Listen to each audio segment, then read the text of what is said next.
you ever think your dog was autistic? All the time. Constantly.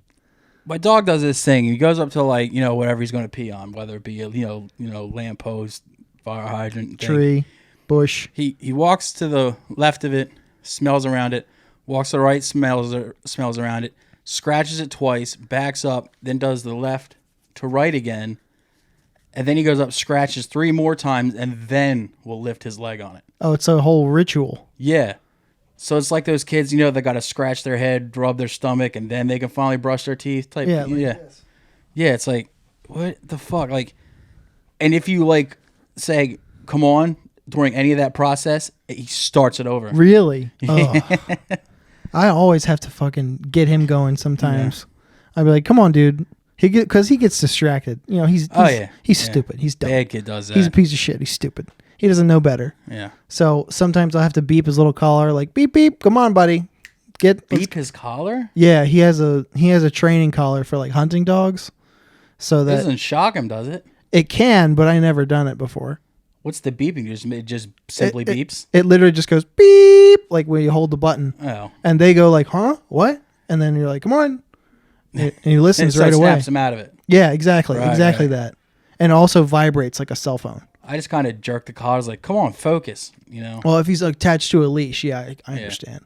But I almost never have him on a leash anymore. Ooh. Not that that's like a fucking brag or whatever, but... Sound like a brag to me, dude. If we're on a walk, it's a different story. Oh. So, yeah, pretty sure my dog's autistic.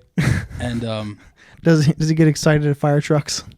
No, school buses. Because the first time I walked him was around like 6 in the morning, a little before, maybe a little after, and that's when like that Dunkin' Donuts right by my house is where like all the buses meet up before they go pick kids up. True. So there's always just going past, and every time one goes past, he's got to stare it down. I'm like, it's the same shit we see every fucking morning. You haven't gotten used to this yet? It's like nothing's mundane to you?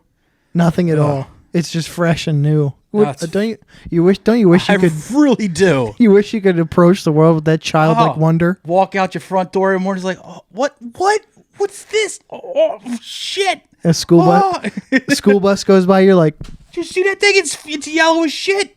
And then another one. They're like, it's like, yo, the car I normally ride in, it's got like 4 windows. That thing's got a dozen on each side. Fucking bananas. It's like. Just that type of fucking just thrill and excitement of seeing shit like that. Or like a trash truck.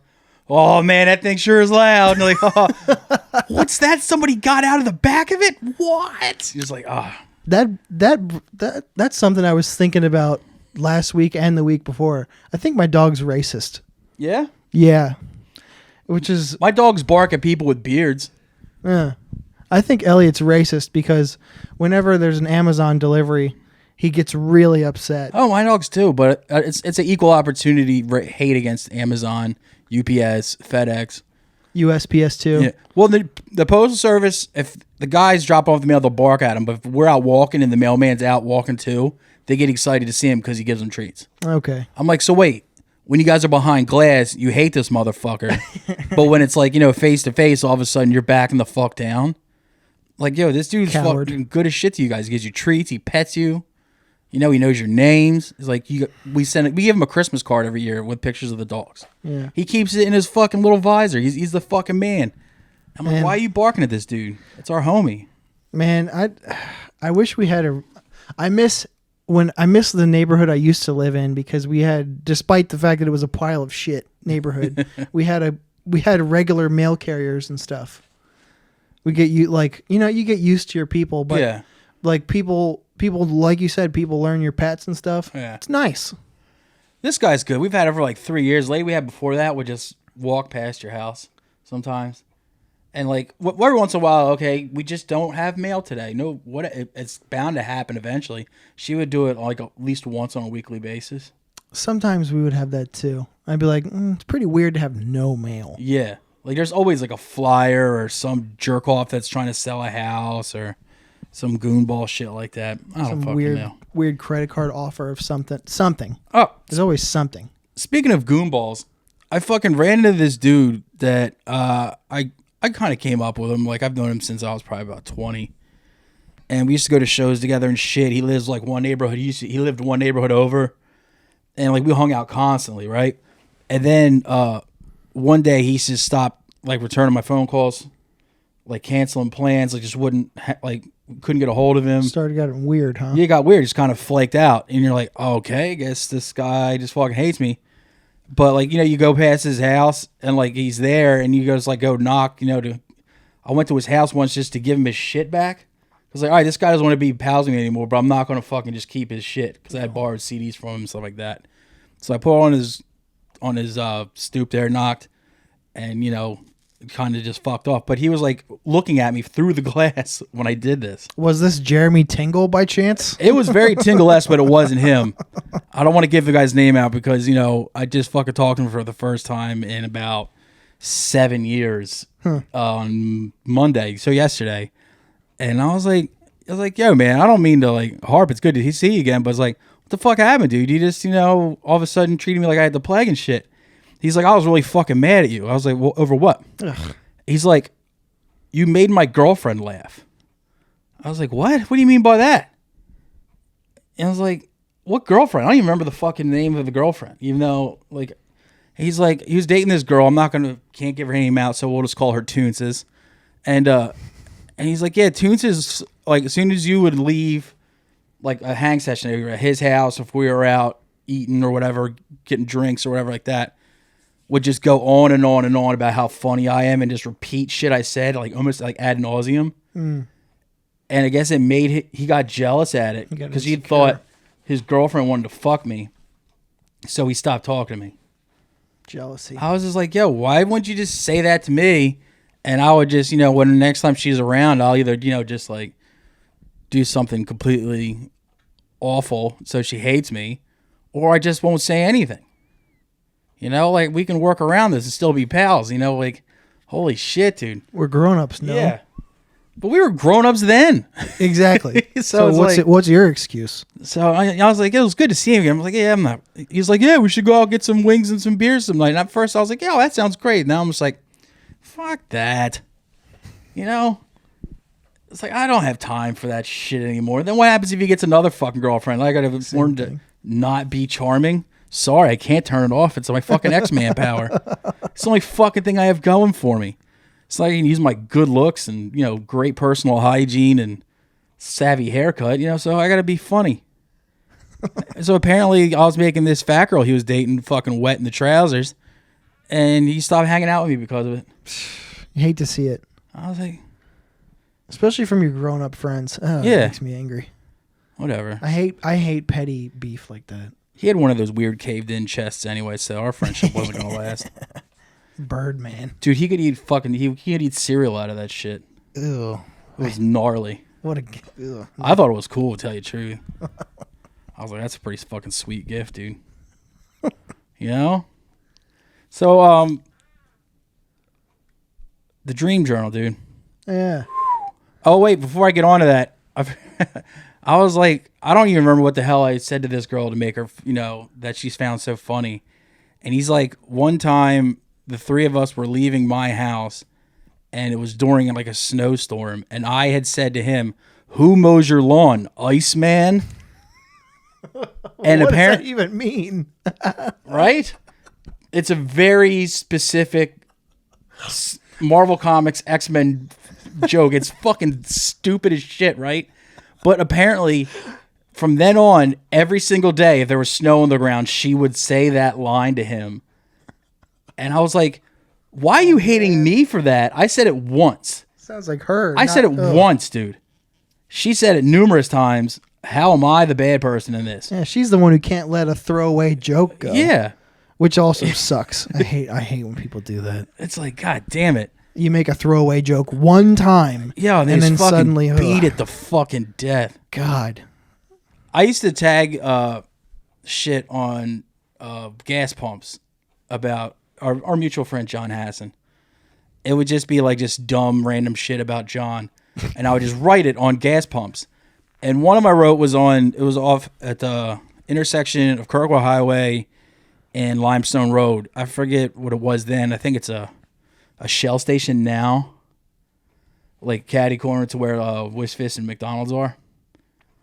And Crossroads Restaurant right across the street. Yes. On one of the pumps there, I wrote, it just in Sharpie, it just says, John Hassan eats wolf cum. Right? And it would just always be something just random, non sequitur horse shit like that. And this one dude, Ryan Bennett? It sounds very familiar. He played drums in that band, My Turn to Win, for a bit. But then every time he would see John Hassan, he'd go, oh, John Hassan eats wolf cum. And then how did he know?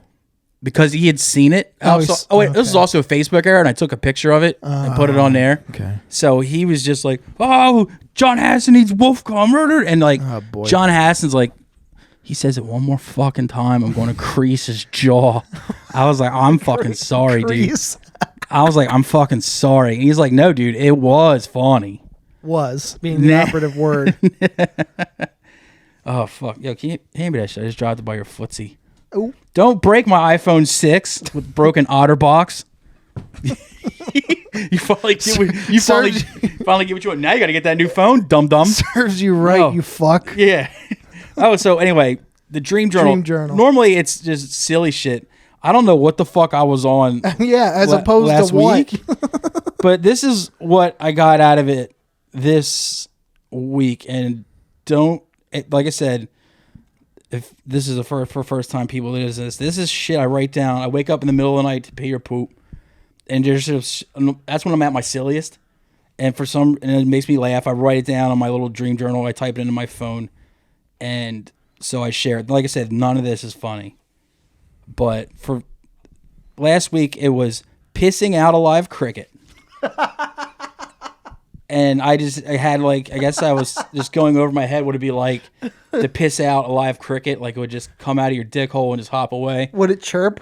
I don't know. Because seriously, it lasted in my head as long as I typed it. Then as soon as I laid my head back down, it was over. And then this one, which I think was along the same line, so it must have been the same night. Shitting out 2 kittens hugging shaped like a football. So I'm guessing like if you took a shit and it came out looking like one of those little kid footballs, and then if you just gave it a little shooka, like a little scratch on it, and it found out it was just 2 kittens hugging really tightly. And what, they walk away? Yeah, and they just saunter off. And looking for a little saucer of milk. Yeah. Oh, ooh. And the last one is big titty lipomas. What's a lipoma? It's a big fatty tumor that can grow on people. Oh. And like people that have some people that have hunchbacks and shit like that. Oh. It's just like a big fat deposit on their spine. I see. And, and I was just thinking, I remember what I was thinking this time, because this was actually Sunday night. It was, what if like you were like, I was thinking about Jamie Lee Curtis's big ass tits. And I was like, what if you took her shirt off and it wasn't tits, it was just 2 gigantic lipomas? Didn't she have a mastectomy? Or am I imagining that? I don't know. I can dream how I want to dream. If it's her getting her tits chopped off, I'm into cool shit. But yeah, like I said, I don't know where that came from, but for some reason, big titty lipomas was hilarious.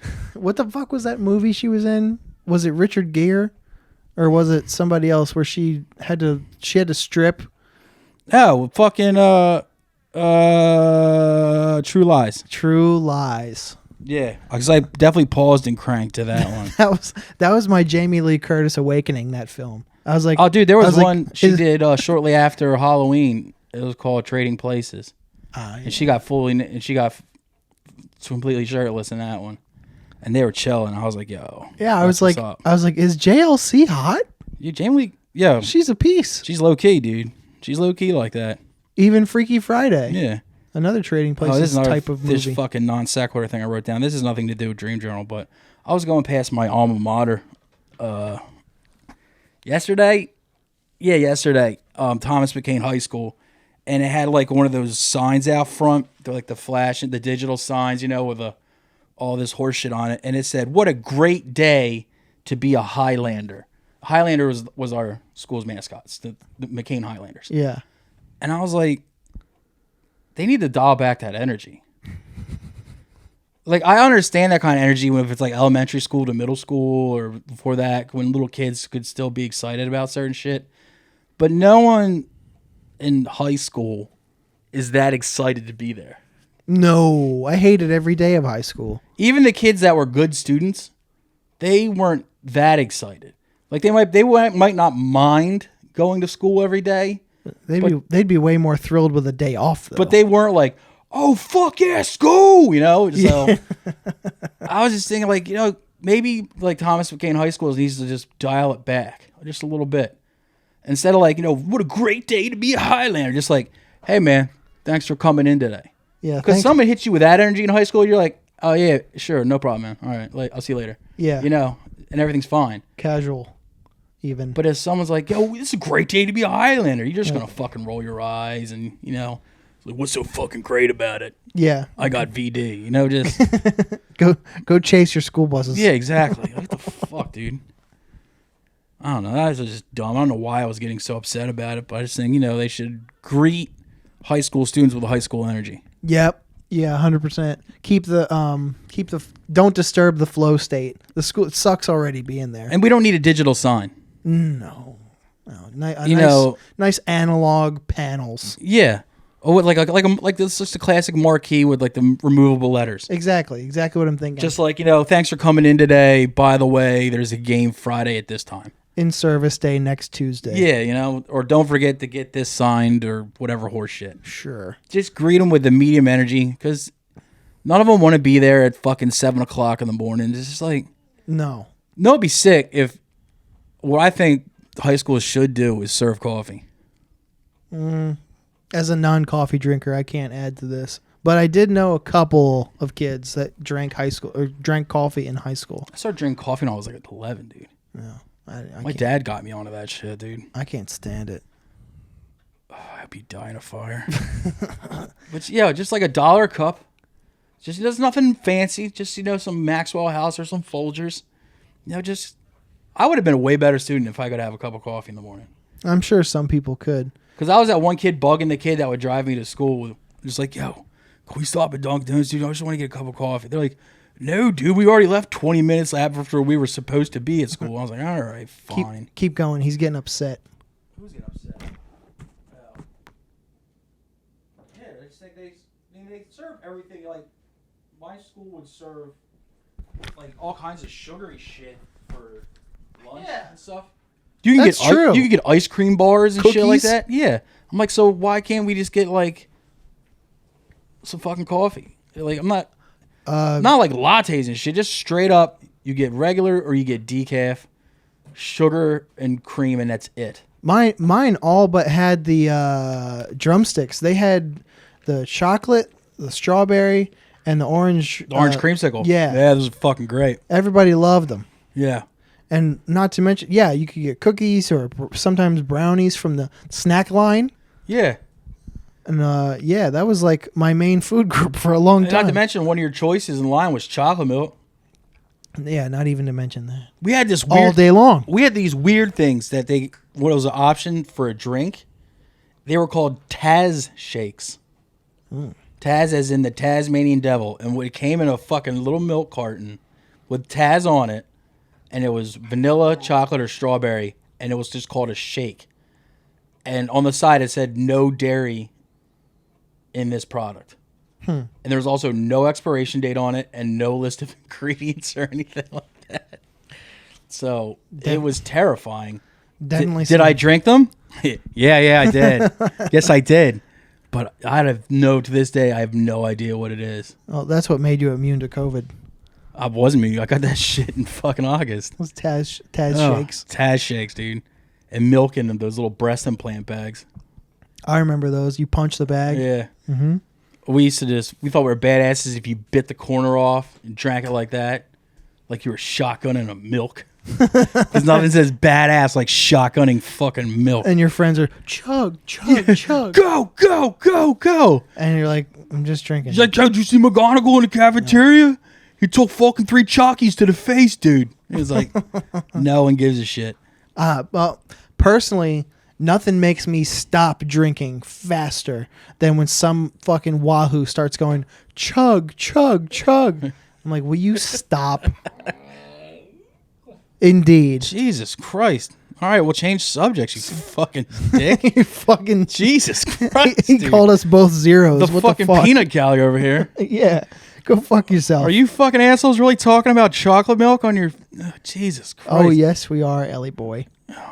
Go drink your water. Like, I appreciate the feedback, but fuck off, dude. Save it for the comments section, you fuck. Yeah. What was I saying? Oh yeah, talk about beating a joke into the ground. Yeah, what do you got? No, just people telling you chug, chug, chug, Ugh. chug. When all you do is like pick a drink up a little higher than the regular height. I'm like, will you fucking shut up? Do you remember icing people? That whole thing it happened probably early 2000s.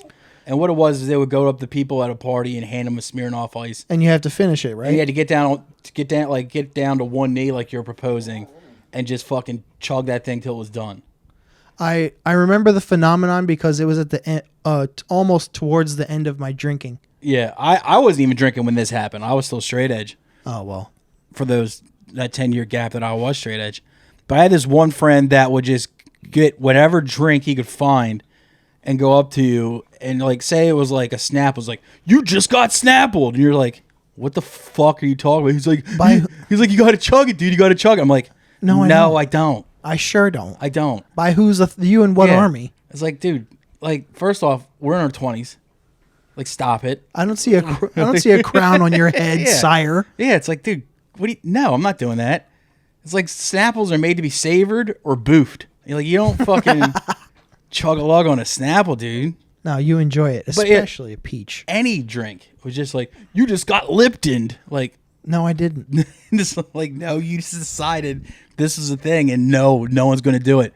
But you figured after like the fifth time, people would just be like, nah, we're not fucking doing this little goofy thing that you've decided to make a thing. He did not get the hint at all and would just keep doing it and doing it and doing it. It was funny because he would do it to random people at like parties and shit. It's like, you just got Miller Genuine drafted. Would they oblige? And they would just look at him like, who the fuck is this? Like, get him out of here. Oh, his name was Ted Bond. So if anyone wants to publicly shame him, go ahead and do that. Yeah, his name. Yeah. His name can ring out in this instance. Oh my God. Before we get too far away Okay. from the dream journal thing, Oh, you got something, don't you? I had a funny dream the other day. Funny haha or funny queer? I guess both. Ooh. No, see, if you wake up, your funniness comes in the middle of the night when you wake up to go take a piss or whatnot. The only time I ever even have dreams is if I wake up, first thing in the morning like I typically do. My body clock will wake me up at like 6, 7-ish on the weekends. And if I go back to sleep, then I will have a dream, and it'll usually be something weird.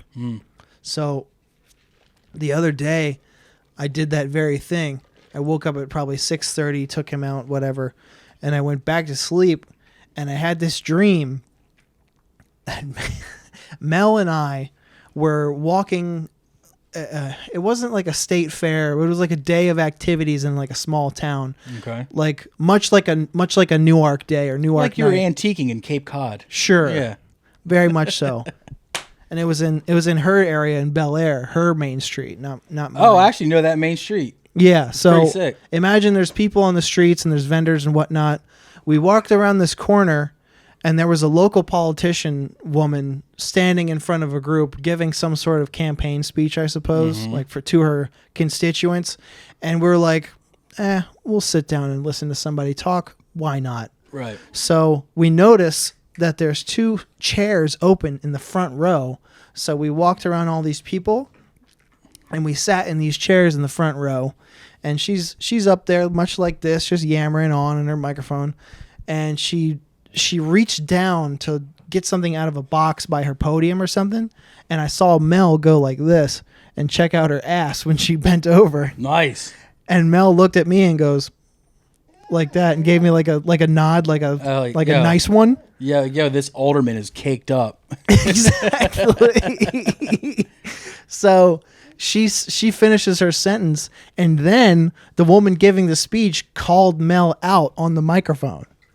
She goes, "This young woman just looked at my backside." Oh. My backside, and said something to her boyfriend next to her. and the whole crowd is like the crowd's dead silent. This is a speech, and I did the classic thing. What would you do in that situation?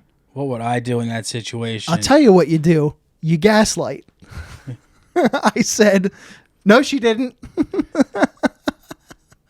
And she said, you're sitting right next to her. She said it to you. Yes, you did. And I repeated myself. I said, she didn't say that.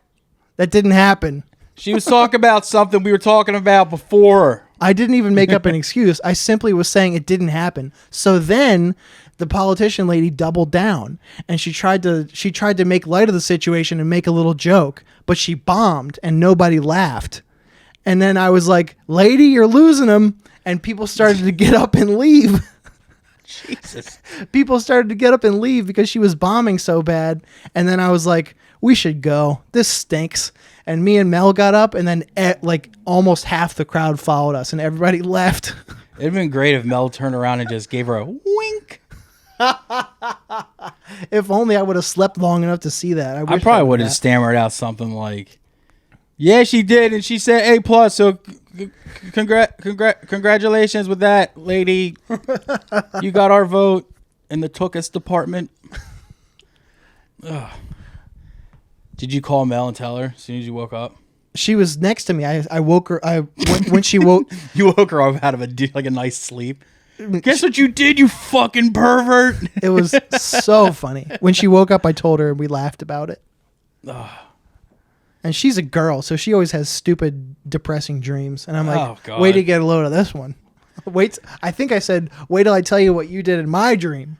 In my dream, I was alone and no one was there to give me a blanket. And I called out your name, but you didn't answer me. It's like, Jesus Christ. And you were really mean to me. And you kicked my mother in her hiney. You were yelling anti-Semitic slurs at my father, which is weird because he's Dutch. You know, it's like... I used to hear that shit quite a bit. I don't know what prompted it, but... I was thankful for it, and I can't believe I just recited that whole thing from memory. I wrote it down one time, and I remembered it. See, that's the thing. If I don't immediately write it down, within seconds, I'll forget it. That would have been gone forever. That whole dream would have been gone.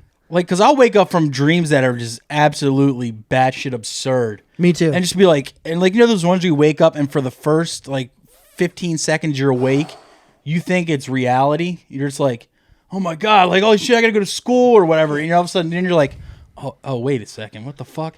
And then all of a sudden, 10 seconds after that, you're just like, oh, I gotta go piss. You know, then it's over. You've forgotten about it completely. By the time I get back from the toilet, it's gone. Yeah. There's been dreams I woke up and then you're panicked. You got some sweat on your brow and your neck. You're just like, And then 10 seconds later, you couldn't even tell anybody what the fuck it was. No, I also almost never dream. And most of these dream journal things I actually get is just I do this thing. I don't know if you do this too. When I get up and I gotta pee in the middle of the night, I lay there for a couple of seconds. Is it worth getting up to pee, or should I just roll over and try to sleep through it? I always opt for the pee. I can't deal with it. And it's in those seconds where I'm just something will pop into my head, and I'll just be like, Dontrell cheesecake. And then I'll exactly. And then I'll walk to the bathroom. I'm walking to the bathroom just pissing, flush the toilet, so type it out or write it down, and then go back to sleep, and then you never forget about it again. Mm-hmm. Sometimes, yeah. Sometimes I'll get up in the morning and look at what I wrote and remember, but most times I'm like, what the fuck? Yeah, the pissing out a cricket one. I looked at that one. I was like, what the fuck?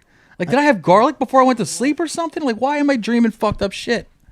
It's I have no fucking explanation for it. I write down almost every dream I've ever had in my phone. And since I've had an iPhone, I've had the same notes thread running with all my weird dreams. And aside from maybe a handful I've forgotten, I think in 11 years I've had 10 dreams. I have the same 3 dreams over and over and over again. One will be Dontrell cheesecake. I'll see a person that I hate, that I really just want to fucking just beat the shit out of. Mm-hmm. And I'll go up to him and I'll pull back, and just fucking throw a heater at him.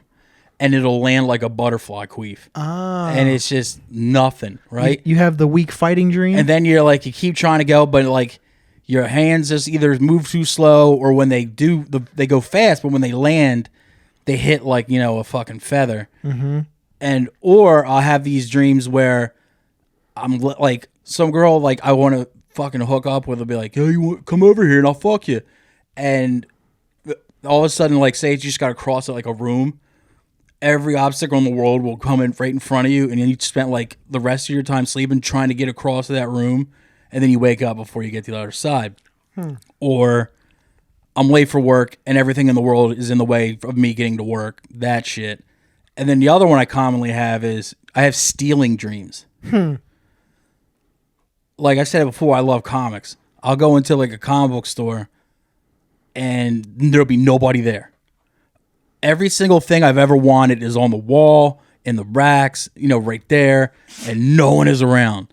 So I'm just like, fuck yes, and just start loading up carts, loading up everything, and just making multiple trips to like a car that I don't even drive, and I have a car in a dream. Yeah, you got loading up, and then you got all this shit, and you're getting away. You wake up, and for like 20 seconds, you are so fucking stoked that you have all this shit you've always wanted, and then you're like, oh, reality, fuck me. I hate when that happened. Fuck me. I had dreams like that when I was younger. Yeah. It'd be something cool, and I'd be fucking pissed that I woke up. Yeah. You're like, oh shit, I got, PS5. And you're like, no, you don't. And back then, no, PS5 didn't even exist. No, you don't. You got back problems. That's what you got when you wake up. So sorry about your luck, kid. It's fucking brutal, dude. I have the same ones over and over and over again. Just certain small details will change. The girl that wants to fuck me will be either fat or skinny or, Pennsylvania Dutch. And, the store will either be comic books or video games or even just random shit. It's just always something like that. So pretty much I just dream disappointment like constantly, dude. It's fucking ridiculous, dude. You can't even have the good shit in the dreams. Oh. You said you had a fucking question about bars? Oh, yeah.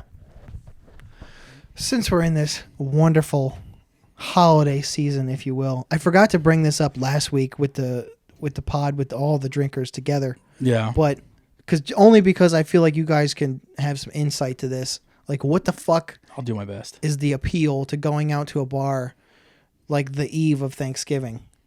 Or say like the day before Thanksgiving or Thanksgiving night? The day before Thanksgiving when everyone's home from their like people move away and then they come back to their hometown for Thanksgiving and everybody meets at the local watering hole or some shit. Well, we used to do it. We never did it Thanksgiving Eve. We did it Thanksgiving night. Because normally Thanksgiving, due to the fact that you meet up with relatives and shit, some are older. So you're talking early. You're talking like after dinner.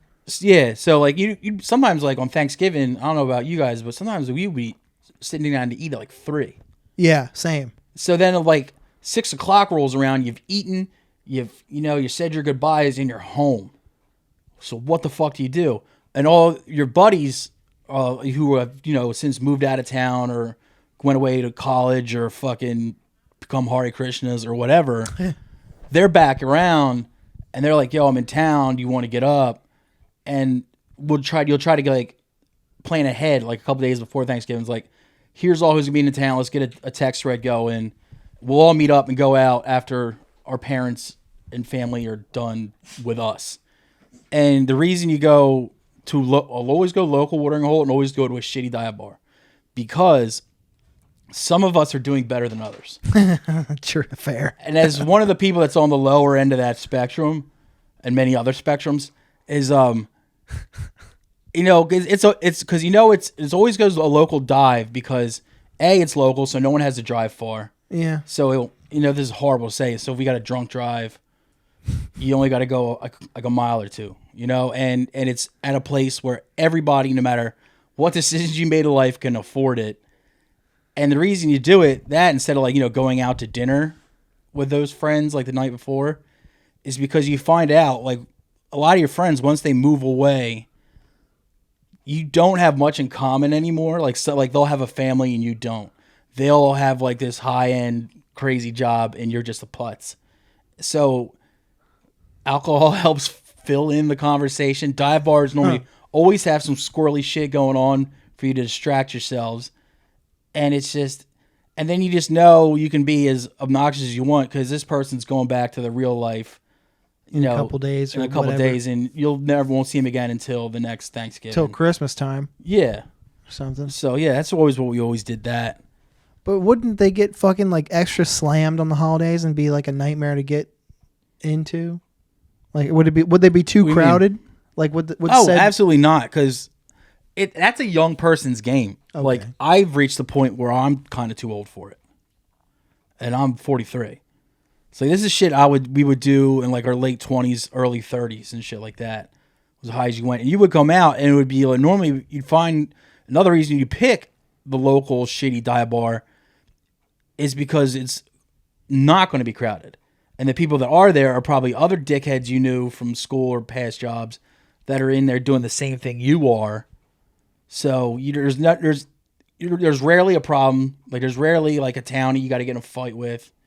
There's rarely like some Barney at the bar just throwing up or just being obnoxious. So it's easy. It's like half the time, like the people I would go out with, like they'd be back in town, and yeah, it's great to see them, but then you realize just like not to be an asshole, but it's like that friendship is kind of like sailed. It's sailed, It's like you're a family man who's really into this, and I'm still going to headbanger shows and reading X-Men, and it's just we're not on the same track anymore. Like we can still. So you get together, you can reminisce. You get tipsy, you talk about dumb shit you used to do, and then you play that other fun game, which is, has that person gone normie or did they overdose on Percocet? Classic. Yeah, that old chestnut. That old gag. Yeah, so yeah, that's the reason you do that. It's just, and a lot of those other people, like the people that come from out of town, like back home, they're home. They just want to get the fuck up. They've been like stuck around their mom and dad or whoever for hours. And they're just like, I fucking had enough. I need to get out. And they're like, all right, so you give them the out to come just hang out. Hey, want to talk about back in the day when what's his name used to make us chug our Snapples? Yeah. Remember that time we got fucking brisked? It's like, yeah, just shit like that. And I think the last time I actually did it, I got way over the top intoxicated and ended up at this bar called Gators. Ooh, sounds nice. It's over by Christiana Hospital, and I fought a Golden Tee machine. Do you know what that is? Yes, like that little golf game. Oh, it was me and a bunch of like my buddies. What did he say to you? Oh, I'll tell you, because this got told back to me the next day. I was out with just a bunch of dudes I used to hang with all the time. Great guys. Fuck. And we were just out, and like, I don't drink a lot, but when I do get it in, I fucking get it in. And I was just fucking hammered within an hour of being there because we were all just like, fucking line me up. I just had fucking 6 hours of people telling me that I won't make shit out of myself. And in retrospect, they're right. But so I'm at this Golden Tee machine, family stuff. Just fucking bombed out of my tree, and I'm hanging out with my buddy. His name's John Danko. He's actually a fucking doctor now. And so we're just fucking just being stupid. And then my other buddy, Jamie Chance, comes up behind me, and he goes, yo, that Golden Tee machine was just making fun of Danko's hat. What? And for some reason, I was like, yo, fuck that shit. And I just start wailing on the screen of this Golden Tee machine, which normally you figure, okay, well, that's going to fuck the screen up. But here's the thing. Apparently that had happened at that bar before because they had about a half-inch thick piece of solid plexiglass over the screen. Uh-huh. And it just fucked my knuckles up so bad. They were swollen and purple. And my buddy Sean actually was like, all right, I'm taking you the fuck home. Yeah, good. Like, I'm taking you home. You got to go home. Good on you, Sean. And he had to pull over like 3 fucking times for me to barf. And so I get up the next morning and I go out in my front yard to get the paper and shit. This is back when, papers still got delivered. And there's just this huge pile of vomit in my front lawn. And I was just like, oh, shit. Luckily, it was rainy, and I knew like that day's rain. I was like, yo, if I can keep my mom inside the rain will wash for a couple hours, the evidence will be gone. And I was old enough that I shouldn't have to care, but I was just disgusted with myself. I was like, Jesus Christ. And so I called him like later that day. I waited a couple hours because I'm a gentleman. I was like, dude, was I yakking that bad? He's like, well, you're throwing up, yeah, but it wasn't as bad as when you fought a golden tea machine. I was like, Jesus Christ. The story's funny, but it's not funny when you're hearing it secondhand and you're like, God damn it. From what eyewitness, I guess not. It's fucking, yeah, so this, yeah, it's just like you're back home, everybody's back in town. It's something to do, something to get away from your family for a couple hours after being overloaded on family. And since, like I said, since everybody's gone their different directions, you know. Something that isn't exciting. Yeah. Black Friday shopping. Yeah. Because if you're just sitting in like in a living room, just talking, it's like, so, sports? Nah, don't watch it. All right. Yeah. Who's got kids? Is like, I don't. Nope.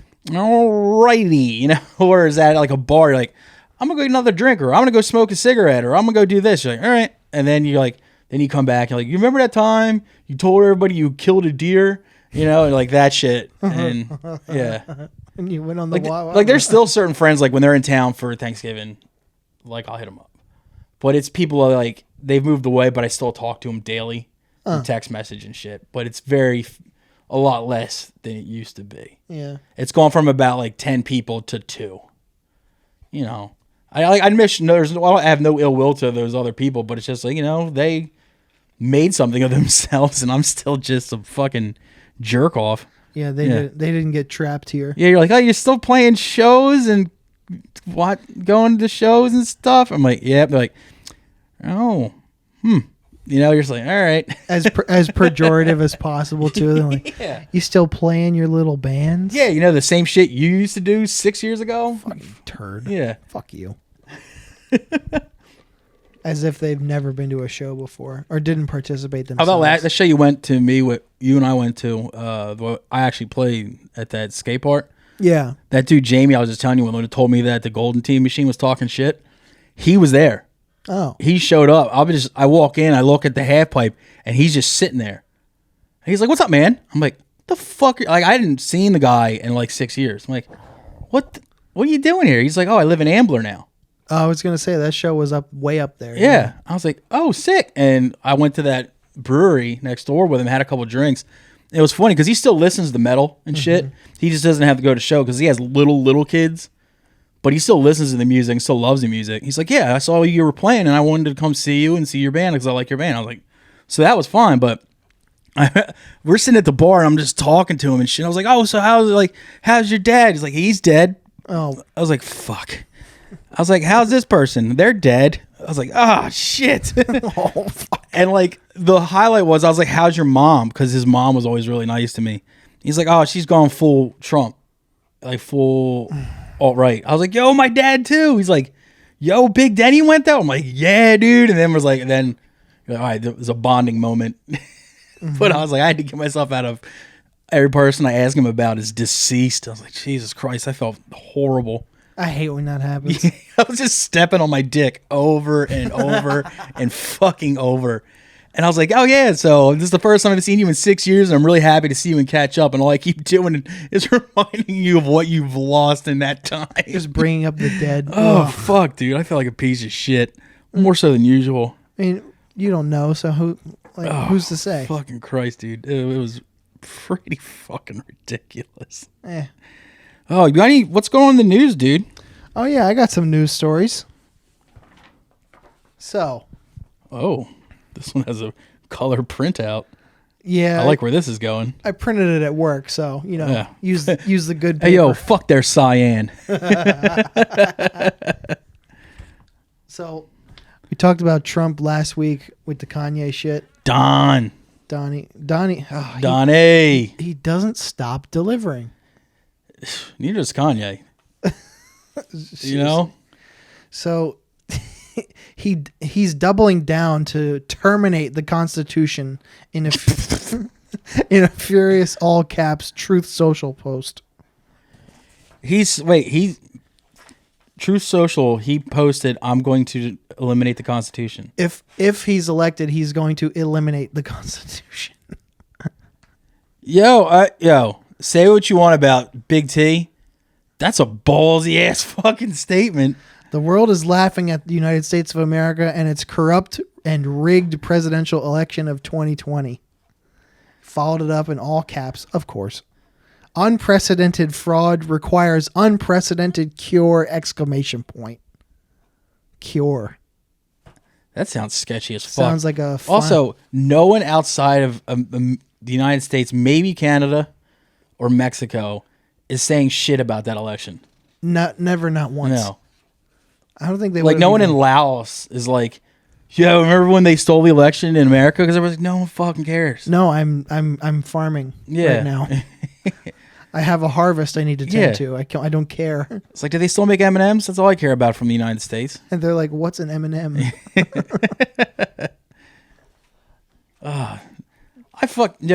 Speaking of Kanye, he did an interview with Alex Jones. Dude, he's like quadrupling down. Yo, but it was to the point where he was saying just off the wall shit, and he was like wearing some weird ass get up too. He looked like the fucking Riddler in the new Batman movie. And he was saying certain shit, and Alex Jones was even seriously was like, I'm gonna have to disagree with you on that one, Kanye. I already made a $967 million mistake. So, yeah, it's like if good old AJ is like, yo, that's a little too much for me, Kanye. Like, dude, you gotta fucking watch what's coming out of your mouth if Alex Jones is taking 6 steps back every time you open your mouth. Yeah. Going like, yo, that's him. That's him. That ain't me. That's him. That's a hell of a guy. It's like, I said the frogs are turning gay, but yo, this dude's on a level that I don't fuck. He's on some other shit right now. Dude, yeah. Alex Jones is like, and just walking the fuck off like, I think I hear my mom calling me, you know? She's saying supper's ready. Oh, that's honestly a pretty sick achievement on Kanye's part. That you made fucking AJ Alex Jones fucking just, kind of go, all right, I'm out. Just push himself away from the dinner table and just like, yeah, I'm going to go check on things in the other room. And you just hear his car speed off. You mean the guy who had to start his own network because of being kicked off of every other one? You made him backpedal? Yeah, you made him nervous? Like, Jesus Christ. So either Kanye was saying some really off-the-wall shit, I don't know 100% what he was saying, or that lawsuit that Alex Jones got really got him actually saying, you know what, maybe I should tone it down a bit. Or it's a combination of the two. Has to be. This Kanye shit, man. It's fucking great. I love it so fucking much. You gotta be a total rube to not think that he's doing this shit as just, just a ploy. And even if he's not, and he really is just that batshit insane, I just love seeing people just like, well, he's got mental illness. It's like, how long is that going to, like, I'm not saying mental illness isn't real, but there's got to be a point in someone's mental illness when you're like, maybe we should call someone to come take him to a place where he could get better. There's a white padded lorry that needs to come pick him up. Like, Jesus Christ. And I always think maybe the stands will finally drop off. They never do. Oh, no. Check the comments on anything that pops up Kanye related. And they're all out. All those people who you made the point of before, that will do anything to justify the shit that they do and say. Yeah. It's fucking disgusting. Yeah, and some of them was like I love it because a lot of them did the same thing when R. Kelly got busted for his Tinkle Time. And he's like, yeah, well, he wasn't, pissing on the girl while he was making the song. I was like, still though, man, like, there's nothing in you that's kind of like, yeah. R. Kelly walked so Kanye could run, I suppose. And there's a weird cross section of the God shit because since Kanye has kind of clung to the God thing and the Christian, the hardcore Christianity shit. Yeah. There's people in the comments saying shit like, damn right, yay, God first, prayer hands, exclamation point. Well, he's gone super into that Black Israelite thing where... Yeah, man. Where there's like, oh, I'm not anti-Semitic because black people were the real tribe of Jerusalem or and stuff like that. It's like, all right, there comes this slippery slope, and just, and I don't, there's some shit people say and do. I'm like, yeah, God shouldn't be an out. No. Like R. Kelly's like, oh, I've been thinking a lot and praying a lot. It's like, shut up. Like, I don't give a shit if you were thinking and praying a lot. You still did a lot of other shit that was worse than thinking and praying. There's a lot of, you've done a lot of shit that can't be prayed and thought away. Yeah. Or like when people are like about Michael Jackson, they're like, well, he's dead now. I was like, still though, he was doing this while he was making this music. It's like, none of this kind of makes your skin crawl. Like while he was fucking like writing that song Bad, he was just tonguing a little toddler butthole. It's like, like I couldn't get that out of my mind, probably because I'm always thinking about it. No, but I couldn't get that shit out of my mind no matter how good a song was. No. That's a stain that never goes away. I mean, there's like bands I've stopped listening to just because they've said some racist shit. Yeah. And don't get me wrong, saying racist shit is awful, right? But it's probably a 2 where licking toddler butthole is like a 20. It's shit like that. So it's like, So if I'm going to fucking, get rid of like some shit in my CD collection because, the guy like could get a little too free with the N-word, I'm definitely not going to fucking stick by anybody who licked toddler butthole or pissed on a teenager. Or separated them from their families. Yeah, or made them lie and all this shit. Or, said he was going to go DEFCON 4 on a bunch of Jews and stuff like that. And honestly, if anything about George Soros is to be believed, he's got a space laser, Kanye. You can't go up against a space laser no matter how goofy you dress. I've seen it happen in I've seen Rita Repulsa do it. George Soros is definitely not one to be fucked with in that. Kanye shouldn't even fuck Rita Repulsa, and George Soros is like more real. I think Soros is her like uncle. So basically, if you want to take down George Soros, you got to convince 5 people to form the Megazord, and then go take George Soros down. Rest in peace. Jason David Frank? Is that his name? I don't know. Some 3-name Some thing. 3-name first name guy. Jason Kenneth Ralph or some shit like that. I'll ask the Outlaw next time I see him, and he'll get mad at me for getting it wrong. I think it's Jason David Frank. Of course it is. It's related to Anne. Distant nephew. Oh, fuck. Speaking of fast stuff like Megazords.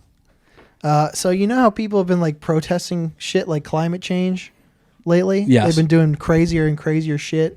They glue themselves to priceless works of art. Yeah. And crazy shit like that. So in Germany, there's a Volkswagen museum. I don't know if you knew this, but Volkswagen owns Porsche now. I didn't know that.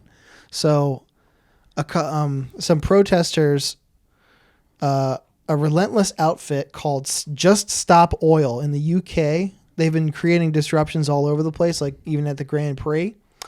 They threw tomato soup on a Van Gogh painting, and they disrupted the Tour de France by gluing themselves to the road.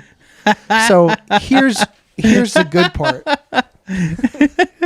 They glue themselves to the road? The road. That's fucking awesome. To disrupt the Tour de France. So they to protest climate change in the Porsche section of the Volkswagen Museum, they glued themselves to the floor. And rather than following the traditional playbook, like calling the police immediately, the staff said, "We recognize your right to protest." They closed the pavilion for the evening, turned the lights off, turned the heat off, and left.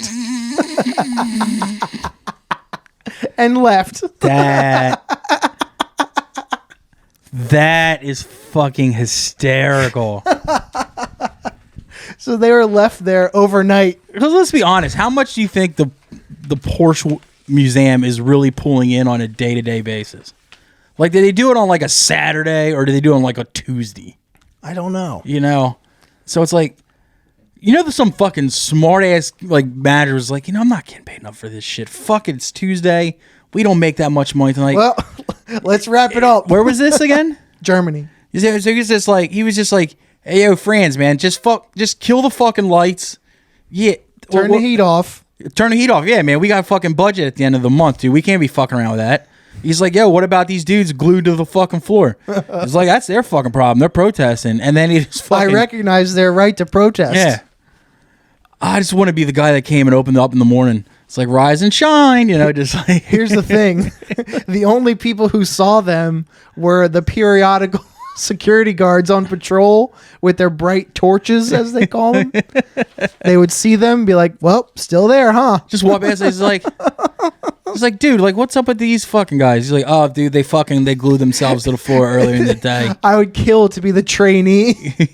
Like, it's my first night shift there, and I'm shadowing the new guy. Like, so what the fuck is this about? He's like, what, you don't know anything about peaceful protest, dude? Like, come on, man, it's 2022. What are you, stupid? I think fucking gluing yourself to the road for Tour de France is fucking hilarious. Because it's like, first off, French people don't give a fuck. That's where the saying comes from. I don't give a Frenchman's fuck. Yeah, so it's like, you know damn well they were just fucking just like ramping off these people's heads and shit. Oh god, dude, you just see fucking a bunch of fucking people glued to the floor with like road rash on their ear. Oh. And as far as like throwing soup on a Van Gogh, it's like, I don't give a shit. I don't like the idea. Well, it depends on what kind of soup. You don't want to waste good soup, but if you have like some really nasty shit like split pea soup, this is tomato. Oh, that's cool. Fucking yo, if they would have thrown a shit ton of tomato soup on that and then just kept wiping grilled cheese sandwiches on it and just had a nice snack on top of a Van Gogh, that would have been a more baller move in my book. And a tastier one. So they were only interviewed because one protester got left out due to medical reasons. And they said they refused our request to provide us with a bowl to urinate in a decent manner while we are glued. We can't order our food. We must use the one provided by Volkswagen. Lights off. Random unannounced checks by security guards. I mean, God, did they actually thought the Volkswagen was going to provide a meal for them? I guess. And how the hell are you going to piss into a bowl if you're glued to a floor? Yeah, think about that. Like, you should have, like, fucking, like, put, like, a Ziploc over your dick and, you know, tucked it into your pants. I mean, you should have thought that through. Or you just accept the fact that I'm going to have some damp-ass jeans. You know what I mean? It's like, it's like, you glued yourself there. It's not fucking Volkswagen's fault. And I'm not fucking siding with Volkswagen either. I mean, they built tanks for Hitler. Mm-hmm. But it's like, the fucking day-to-day, if you're going to protest, like, say you want to protest, like... Oh, yeah, keep going. If you want to protest a museum, all right, don't protest the guards, the curator, the fucking night manager. They're just some dude... Clerk. Doing a job. They're just some lady or guy just doing a fucking job. Some hourly employee. They're a 9-to-5 schmuck like the rest of us. If you're going to fucking go higher up the chain to the people that actually make the decisions. It's like, and you're going to fucking... like throw shit on Van Gogh paintings, guess what? Van Gogh's dead. You'll never ever know. You're not going to hurt his feelings. A lot of those paintings, luckily, are encased in shit anyway. So it's like they're just going to go with a Clorox wipe and just go. And even if you manage to destroy a Van Gogh, I don't know how to break this to you, but there's still a shit ton of artists out there with a shit ton of paintings. They'll find something else to go up on that wall. Someday, yeah. So unless you have, like, you know, millions of cans of soup, like I said, I recommend something like split pea or lentil. Italian wedding. Terrible soup. No, wedding soup's all right. Pasta fagioli can fuck off. You can throw that on there. Cream of mushroom. Yeah, fuck that shit, right? Any cream soup, get that out of here.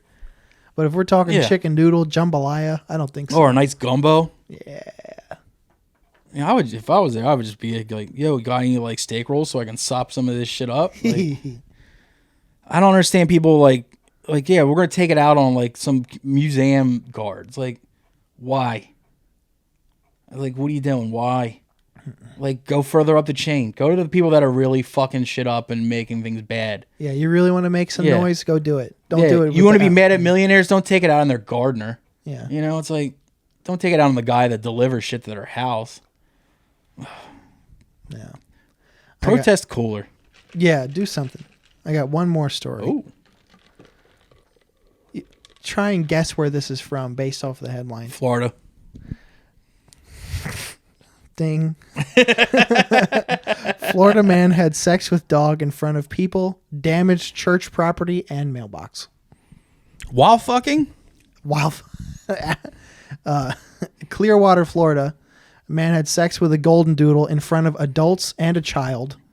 He damaged a nearby nativity display at a church and tried to steal a police vehicle. The 36-year-old is brought up on several charges, including sexual activity with an animal, exposing sexual organs, and criminal mischief to a place of worship. I didn't even know that was a charge. It sounds like they just made it up on the spot, but... See, I'm just curious, like, did he do it all at once? Yes. Like, was he fucking just ramming this golden doodle so hard, like he knocked, like, one of the wise men's heads off in the major scene? Exactly. And then, like, when it throws a passion, all of a sudden, like, his, like, butt cheeks flopped open and a little kid saw his butthole, so that brings that charge on him. And then, like, or did he, like, fuck a dog, knock over a mailbox, kick baby Jesus, and then show a little kid his wiener? It's more so of the latter. So according to the affidavit, he knew the owner of the dog and was taking the dog out for a walk in the apartment complex. Yeah. So he started having sex with the dog in front of witnesses, including adults and a juvenile less than 16 years old. What was the dog wearing? Those sexy harnesses, you know. Did you ever see a golden doodle? They're beautiful. When he was confronted by one of the adults, he fled and began to, quote, wreak havoc in the surrounding areas. As you would. I mean, if he didn't get his nut off, he's got blue balls. So he might have the spear tackle the guy who brought frankincense to Jesus' manger. He ran over to the Presbyterian church where he knocked over the nativity display. Classic Presbyterians. He broke potted plants. He tossed children's toys away from the playground area. Well, kids need to be cleaning out their toys. Officers estimated about $400 in damages. After leaving the church, he damaged a mailbox in the adjacent neighborhood and tried to steal a car. And then he was caught. All they had to do was let him finish. I guess. It was like, dude, take it indoors, And how do you know, like, that wasn't, like, an agreed-upon arrangement with the dog's owner? Yeah, who's in? Take him out for a walk, feed him, throw him the old 1-2, show him a good time. He's been locked up in the apartment for, like, while we're at work. So he's stressed. He's cooped up. Take him out, show him a good time. And this Florida hero was just like, you know what? Hey, Baxter, you deserve a night just for you. Come with me. And he put his arm out like a gentleman, and Baxter just put his arm in the other guy's arm. And they walked outdoors like, let's go. I guarantee you, if the cops hadn't got their stupid cop selves involved in that shit, it would have ended in a nice Lady and the Tramp moment of them two sharing the same strand of spaghetti and meeting in the middle. And it would have been cute. It would have been adorable. And, Baxter would have gone back to his owners and be like, you know what? I was mad at you guys for leaving me in the house all by myself while you went to work. But, I really need it tonight, and I'm just going to go to bed, That was great. Thanks, guys. I'll see you in the morning, Yeah. And they're like, yo, Baxter, thank you for being such a good boy. And so this dude was just providing a service. And, the rest of it was just happenstance. So, he was, like, frustrated because, his balls were blue. And so he's like, I got to take my frustration. I'll try to fuck this mailbox. And the mailbox was shoddily made. So he just fucked it off its post. And he's like, God damn, American craftsmanship just isn't what it used to be. And he's trying to get this fucking then all of a sudden his dick and balls are caught in this mailbox because for some reason they're a dick and ball sized mailbox. And he's like, I can't get this thing off my dick and balls. And he just trips over himself because his pants are around his ankles and it's hard to walk like that, And he just first thing he falls into is he's next to a Presbyterian church. And those guys, they leave toys in their yard all constantly the time. Those Presbyterian kids do not give a fuck about cleanup. So he's tripping all over their fire trucks and shit. And then he's like, oh, fuck. And he just lands right into the manger scene because it's right there next to the playground, because it's Christmas season. That's when you have it out there in broad daylight. So he's punting the baby Jesus. Yeah, it was just one you slip on a banana peel, then you fall into a glass factory. Hilarity ensues. Yeah, and the Benny Hill theme song plays in the background, and the whole time this guy is just first he was trying to come and show this dog a good time. Now he's trying to get a mailbox off his dick and balls, and all he has is these fucking pigs in his face trying to take away his rights. So fuck them, dude. Fuck 12, dog. A cab. I think that's what he took away from it, too. Yeah. I will represent that motherfucker in court. And my defense would be like, come on, guys. Come on. Come on. Haven't we all been there? Will you come on already? Come on, dude. This is Clearwater. This isn't like the rest of the world, all right? This isn't like a civilized place. This is Clearwater. Let's set this up. We're in Clearwater, fucking municipal court. Yeah. Or the court. I'm the prosecuting attorney. Ready? Okay. All right. The prosecution rests. Okay. Defendant, will you please start with opening statements? Ladies and gentlemen of the jury, come on, man. Come on. Ladies and gentlemen of the jury, especially you right there in that fucking wine-colored shirt, dude. You know what this is Clearwater, bro. You're probably born in Clearwater. We just do things a little bit different. This dude was presiding of service to a good boy right over here. Right here behind me. You see this? This is Baxter. Do you see him getting growling at my client? No, you don't. Because they're good pals. They help each other out. Just like he was doing that one night. We're not a couple of Ocala heathens. Yeah. This isn't Vero Beach. This isn't Jacksonville. Yeah. Okay? Yeah. This is So, ladies and gentlemen of the jury, all I'm saying is, come on. This is Clearwater. We've all fucking been there. The entire crowd, the courtroom goes nuts. Yeah. And then the one person in the fucking, then I'm like, I rest my case and I pound that gavel, dog. And then just one jury member just gets up and just.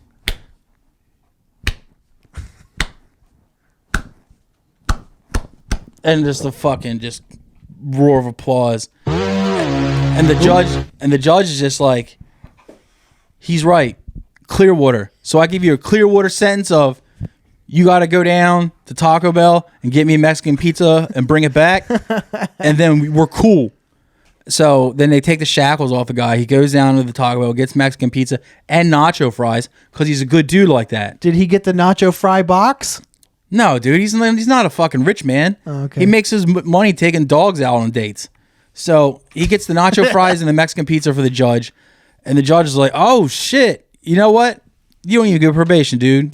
Nacho fries, that's time served. Just get out of my courtroom. And you know what, man? Keep your nose clean, all right, dude? You got potential. Kid, you got potential. Keep it clean. Keep your nose clean. And that's how it should work in Clearwater, dude. I think I've solved it. All right. On to something else here. We have a recurring thing. The Internet Adult Film Database Challenge. Oh, I almost forgot. Now, Jesus Christ, you fucking critic. Enough. I haven't even started yet. Yeah. I got to start this one on a kind of a bummer, though. Shut your face, Ellie. Because while I was researching, I found out some girl I used to fap to on a regular basis has also died. Oh, no. I have this thing. I love freckle monsters. Like those fucking gingers that are just like fucking freckled out. Something. Fucking fire crotch, the whole fucking nine, right? Something about him, man. Yeah. And she had she was built like a librarian. Okay. She had a bit of a gut. She was all right, dude. Her name was Cherry Poppins. So another bonus point for, clever name. And I was like, yo, I used to fucking tug out to this shit constantly. So when I was I got to get another person for the segment, I was like, I wonder what, while I'm on the site, let me see what she's up to. She retired, right?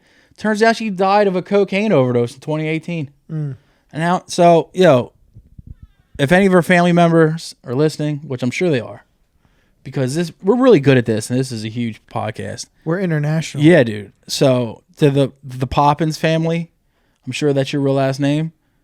We're sorry for your loss. Your daughter was a real one, and I fucking filled up a lot of tube socks to her, and I'm glad even in the age of pure shaving this, she still kept the fucking red bunny fur. So condolences. Yeah, condolences to Cherry Poppins and family. But I sent you this picture, which I'm sure on the video version we will put it in there as well. Right about now. Right about now. And I bring to you Billy London. You saw the picture, right? Mm-hmm. Okay. He's got a nice sting look to him. Almost mysterious, but still looks like a and he's got like a little sneer on his face, like he's up to some hijinks. Mysterious, but still a granola eater. Yeah. Probably has beads on somewhere. Now, Billy London also goes by Bill E. London and Billy Newton. All right. Oh, did you fart again? That was a burp. Oh, okay. So, Billy London, looking at his picture and picture alone, he has a very short list here. He's only been in 8 pictures. But so he got in and got out, huh? How do you think he parties? Well, judging by his face, he looks like a hallucinogen type guy. I was talking about where does he put his penis? His genre, if you will. How does he party, dude? He looks boring. Probably, I think either straight up gay or straight up straight. You got to pick one, dude. I'm going to go gay. You're 100% correct. Mm-hmm. He also starred in the features The Best of Eric Manchester, Black Fantasies, Grip of Passion, Hard Choices 1, Head of the Class, Imperfect Strangers, Sex Waves, and Unloading It. Okay, so does it say? Can I also take a guess and say that he was what was it? 8 of them. 8 of them. Was he 8 for 8 gay? Yes, he was. All right, getting better. Getting a little better at this game. This is. How does he party? Is he a top or is he a bottom? He looks like a top. And he lost. He's bottom. He's a bottom boy. He's a little Billy Bottoms. That's what his nickname in school, Billy Bottoms. Uh-huh. He always put that little perky little thing in the air, dude. He's a good boy like that. Sashaying around like. Yeah. So, Billy. Billy. What do you think he's up to these days? Judging by his face, I want to say he's left the astral plane. That is correct. Oh, man. Do you want to take a guess how? Car accident. Okay. October 29th, 1990. Damn, he's been gone. Found dismembered in a trash bin in Santa Monica Boulevard. He did gay video work such as Bulge, Mass Appeal, Hard Choices, Head of the Class, Hot Wired, Imperfect Strangers, and Sex Drive 2020. Yeah, cause of death was listed as mutilated. They really don't fucking... They don't mince words, words, They don't sugarcoat, dude. So, a little too soon, dude. He was only in his 20s, man. They don't even know how old he really was. They had to actually guess his poor boy's age. So, the Cherry Poppins and her family, and also motherfucking Billy London. Yeah, you and know his what? loved ones. The Londons. Hopefully, you fucking got your cheeks out in the air getting clapped up by the seraphim, the archangels, just getting tore up, bro. Uh-huh. Just fucking living your best life, getting pearly necklaces at the pearly gates. Just fucking one love to Billy London, dude. And that was today's IAFD challenge. Mm-hmm. Now, what do you say, man? You ready to get into some homework? Oh, yeah. We got a fucking lot of it. Yes, we do. You got all that shit written down, right? I sure do. All right. You want me to go first? Or should we go with what our guests recommended to us? I forget the order in which they were, like... Actually, you know what? No. Yeah, let's do guests first. Okay. And then get to ours. All right, well... We were assigned, let's see, I'll start with Roy Wood Jr.'s father figure. I loved it. I did too. I thoroughly enjoyed it. As I've said before, I don't love like the skit intro thing, but since it's a Comedy Central special, I can see why they did it. See, that was actually one of my favorite parts of the special. Really? Because he's just sitting there and he hands off his infant son to some dude with a long black beard and big puffy gray hair, black dude, and he just hands off his baby and just goes, "Thank you, Frederick Douglass." Yes. And I forgot about That fucking cracked me the fuck up, and it just really set. It's a good tone set too. Fair. He made a joke about how the good whites should have to wear a wristband so we're easily identified. Yes, that one made me fucking. One die. I liked was if they want to get black people want to get the N-word eliminated from regular vocabulary, they need to meet up with gay people because gay people have gotten about 30 words kicked out of the lexicon in like the last decade. And he's like, yo, so we got to go to Panera and get some soup and salad with the gay people.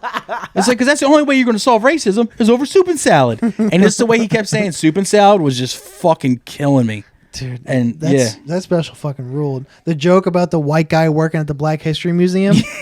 He goes, that interview had a few extra questions. All that, yep, sounds good. So one more thing. At what temperature do you fry catfish?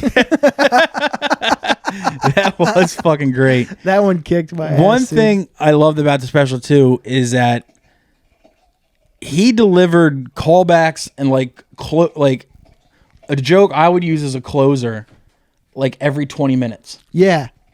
And you're like, he could easily have ended the special right there, and that's a perfect closing joke. Mm-hmm. But then it went for another 20 minutes, and he did that again. And you're like, that one would have been a great ender. And then he went and did it 2 more times. And when he finally, and each time, because he's constantly brought callbacks to it, and I was just like, dude, he had a solid closer for like 4 times in a row. There was no stinkers in his set. Yeah, either. that shit was worked out for sure. Yeah. And that brings me to like my final point about the special. I thought it was I looked at the view count when I watched it the other day. Do you remember what it was? No, I don't really pay attention to that. So I looked on purpose because it was about 550,000 views. Oh, that's all? That's what I said. Because like at the time of watching it was at 550K. He's fucking hilarious. It's a great special. He's on Daily Show constantly. Right. So people know who he is. Yeah. Now, Ari's special was last month. But it'll be... Ari's special was, 5 weeks ago by now? Yeah. And it's probably scratching 5 million views by now. Yeah. Ari went on everybody's fucking podcast. He was everywhere. I have a feeling that when you're under contract with Comedy Central, they sell you who you can go promote on. That's exactly what I wrote. So I guarantee you Roy Wood probably just did like the talk show circuit. Or something like that. Like Kimmel, Fallon, whoever. Television. Through. Yeah. Television, not podcasts. Yeah. Where I think if Roy Wood had gone on to any of the bigger podcasts. Well, not just big, not even bigger podcasts, but comedy fans. Yeah. Because comedy fans listen to comedy podcasts like your Flagrants, your Whiskey Gingers, your Mom's House. Yeah. Even Rogan is 10 million views guaranteed. And I guarantee you all of those programs would have had Roy Wood on. Absolutely. They all love him. Yeah. Because he's well respected. Yeah. In comedy. I mean, I've seen him do stuff with Schultz before, so I know he would have been on Flagrant. Yes. But I think Comedy Central's probably like, oh, you can't do this. We don't want you going on these podcasts because they can't vet every podcast. They can't control podcasts. Yeah, exactly. so Patrice called it golden handcuffs. So yeah, so it's like all they can really get you is like you're gonna get more people from a comedy podcast willing to go watch stand up that's recommended to them than somebody who just watches, fucking Jimmy Fallon every night. Because they're like, oh, that guy was funny for 5 minutes. I never had to pay attention to him ever again. Yeah. So wait, what did my kid just say in the other room? Yeah, exactly. Or they're not also straight up comedy fans. They're talk show fans more, or just fans of whoever the host is. And I can't expect you can't expect civilians to absorb anything important. Yeah, exactly. It's impossible. And I tell you, I don't see Comedy Central advertisements anywhere on the internet. Nope. All they are is a fucking YouTube channel anymore. Like, I watched some of the specials that Comedy Central has on their YouTube, and even then, it's like, it doesn't show up in my feed ever. Fucking Kyle Kinane only showed up because I searched him for homework. Yeah. And how funny is that guy? Yeah, and you know what? Like I told you, it was the Comedy Central, he's a Comedy Central guy, but his 800-pound gorilla put out the special online. I get tons of, like, you might like this from 800-pound gorilla. Mm-hmm. I don't get anything from You Might Like This from Comedy Central stand-up.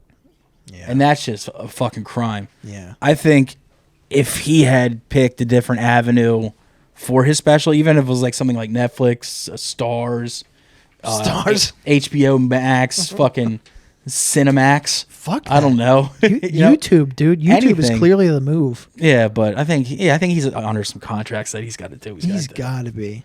He better be the new host of The Daily Show, too. He'd be great. Yeah. He'd be fucking fantastic. Now, do you want to get into more comedy, or do you want to get into our guest's musical? Let's finish the comedy, then we'll go through music. Okay, so the next thing, let's see. Jordan didn't assign us homework, comedy wise, because he's such a comedy fan. Yeah, he's a good boy. Yeah, I loved having them on. By the way, they were awesome. Yeah. My homework was Renan Hirschberg's Jokes from the Underground. All right, I'm interested in what you thought of this. Hilarious opening joke. He said, "I'm sick of people with their precautions.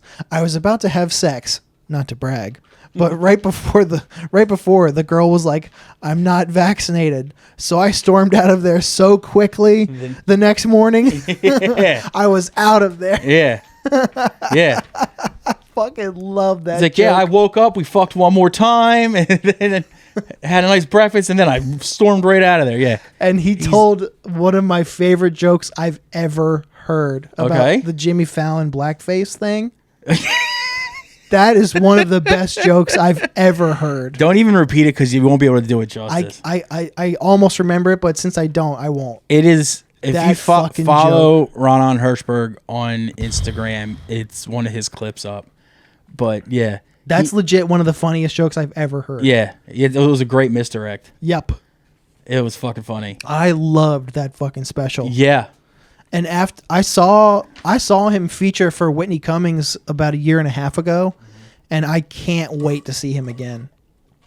I wasn't a huge fan of his. He's tough to, because he's a face only a mother could love. Well, the reason is I found out about him. He did a podcast. I think he still does it with Joe List called Joe and Ronan Talk Movies. Talk movies, yeah. And when people that are super cinephiles or whatever you want to call them get talking, depending on who the person is, or I just like, ugh, I just like, shut the fuck up. I think I know where you're going. I was kind of this. like, I don't want anything to do with this. He has that my tongue is too big for my mouth impediment. With that crazy. So I was just like, no. But then like I saw like the special, like it hit my recommended thing on YouTube.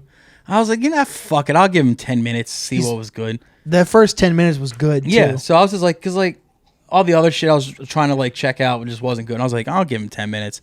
And that hour blew by. Yeah, next thing you know, he's like, Yeah. I had to stop listening to that Joe and Renan Talk Movies podcast because he's such a fucking cunt contrarian. Yeah. Well, and I can be too, and I guess I'm probably like we can. It's kind of in our nature. We hate our own. Yeah. Yeah. But absolutely.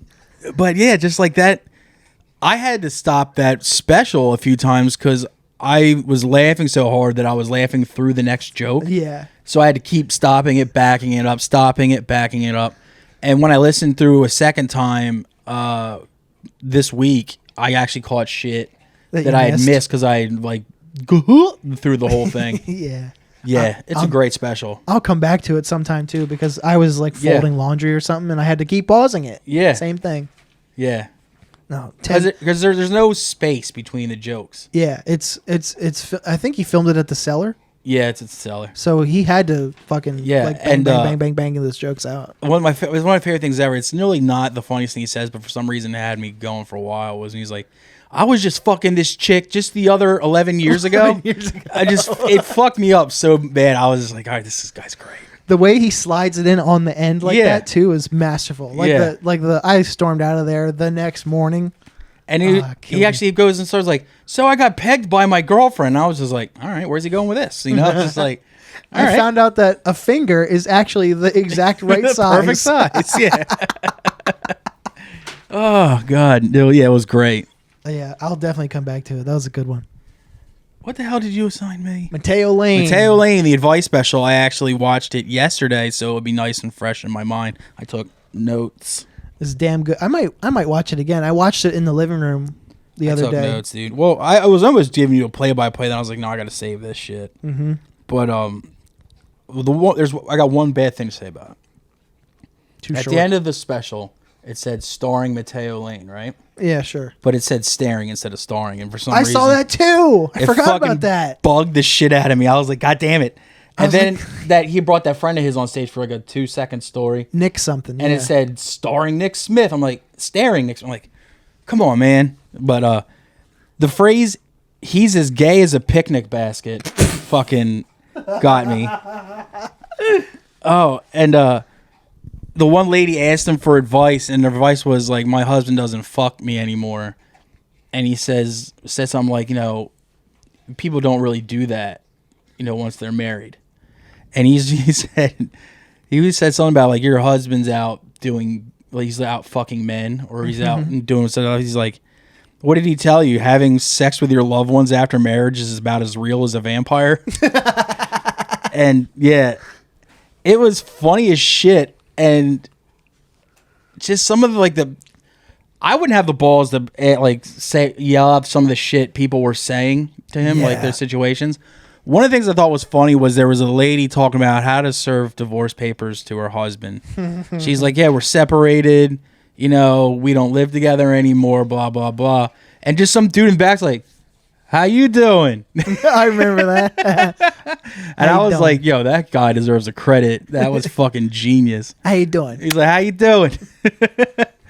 But yeah, it was funny. Another hang up I had, it was way too short. I know. It was only, 34 minutes or something? Yeah, that could have gone an hour. I know. But he had no material prepared, so yeah, but fair enough. There's people out there giving. Unless, he edited out. He did go an hour, but they're like just some duds. Yeah, I could see that too. Yeah. You can't always get gold out of every crowd suggestion. He is lightning fucking fast. Yes. And Jesus Christ. And it was just funny as shit that he's like, how many straight people in the audience? And there was like 2 dudes who were like, woo. Yeah. But some of the shit people were asking was fucking hilarious. It was like, my husband moved to Atlanta and said I can't move there with him because he wants to be a better boyfriend. And she's like, he's down there fucking some other person. Like, oh, dude. He wanted to be a better actor. Yeah. He's like, your husband's a shit actor, and just starts going off on him. He's clearly not a good actor. It's fucking hysterical. I like that special a lot. I thought it could either A, be longer, or he should do one of those every few months. Yeah, something like every 3 or 4 months, do another one, and just have maybe like 4 a year. Yeah, and I think that would be a cool idea. I love that dude. I'm curious to see what he comes out of next. Fast as shit. I discovered him because he was on Roundtable of Gentlemen back in the day, twice, and I was like, who is this fucking guy? I found him on that last Tonight at the Comedy Cellar show that was on for a little while. Yeah, that. Also, yeah. Was it HBO? It's on HBO. No, it was a Comedy Central show. I was almost gonna say that, but it's on HBO now. Is it? Yeah. Oh, that's good because there was a lot of really funny comics on there. Mm-hmm. But I really enjoyed that special. Yeah. So let's get into music. Jordan recommended the new Hath record. All That Was Promised. Yes, and I can't be completely objective because I've played with that band a bunch of times, and they're really, really good dudes. But this is their best album. It's more focused. They're trying new shit, and it's a perfect blend of every type of death metal, as far as I'm concerned. Yeah, I was 1 minute in, and I was like, "This is music for people who write riffs. This is good." Yeah. Great drumming. Yeah. It reminded me a lot of Opeth. I think Jordan might have actually said that.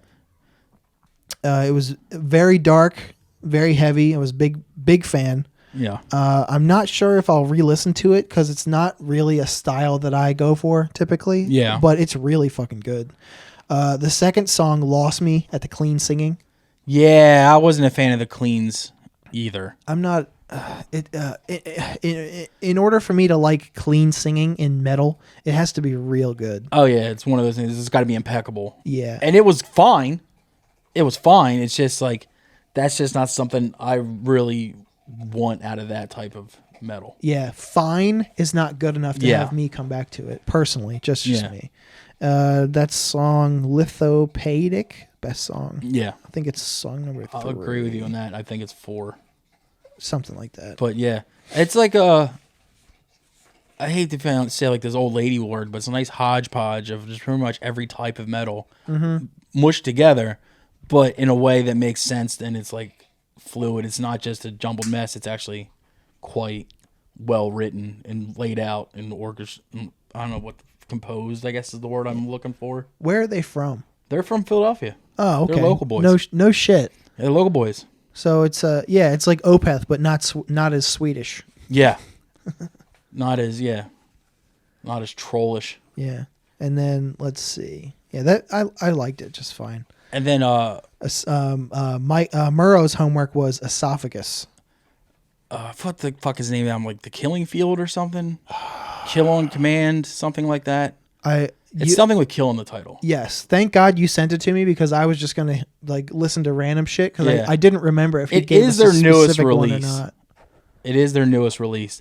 And I remember it because he had sent it to me a week or so beforehand, before he came down and did the show with us. And we were just fucking geeking on it. It's nothing earth-shattering. It's nothing that's going to really make you lose your mind. But I'll be fucking goddamned if I wasn't entertained as fucking just just headbanging to that shit. It took a song and a half to change from just palm muted riffs. Yes. I typically don't care for pig squeals typically. I love them. But the Predator vocal was really cool. Yeah. Yeah. It's so strange. But it's because of the nature of the music, I was like, yeah, all things are on the table, really. Yeah.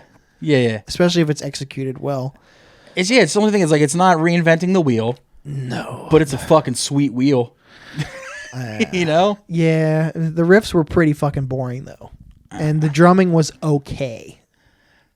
I don't even know if that was real drumming. It sounded like it because like you can hear when drummers get a little sloppy with their fills. Yeah. And that's what obviously sets them apart from programmed You're smarter drums. with that shit than I am, so. But yeah, I liked it. It all kind of did sound like one long song too. But it's a quick record though.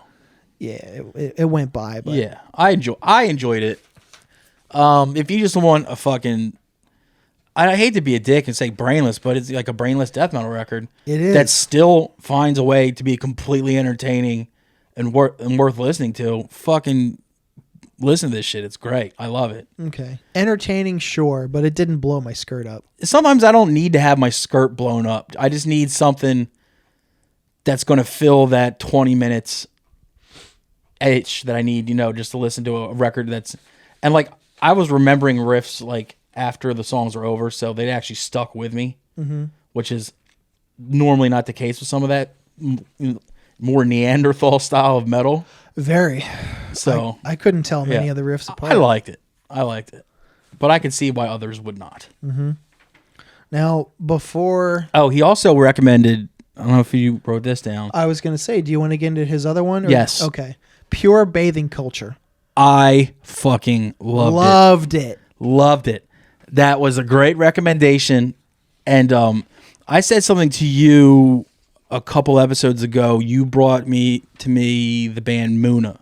Yeah. And I was like, it's the fake drums. It's like, was it Muna we were talking about, or was it another different band we were talking about? It was Now. Oh, it was Now. Yeah, I was like, look, the fake drums, like, if the music's good enough, I can overlook fake drums. This is one of those times. But if it's not, I got to pass. This was definitely one of those times. That's what I just asked. It hit on every fucking level of what I'm into. That song, something like a pendulum. Yeah. I loved that fucking song immediately. It sounded like the more sadder songs by the Cardigans, not the overly poppy ones, the little more dialed back ones. I was all in from the first song on. It's not lo-fi by any means, but it's also not exactly like rockin'. The guitar is very understated, and the vocals are the star of that band. It's almost sometimes like it's like the songs are like pulled around the vocals. I listened to it more than once, and I did too. I'll definitely listen to it again. And Mel said it perfectly. She said, "This is a perfect drive home after a heavy show record." Oh, absolutely! It's a good. I call them detox records. Yeah, a good word for sure. It's like because detox records like when my old band when we would go out and do like little weekend tours and shit.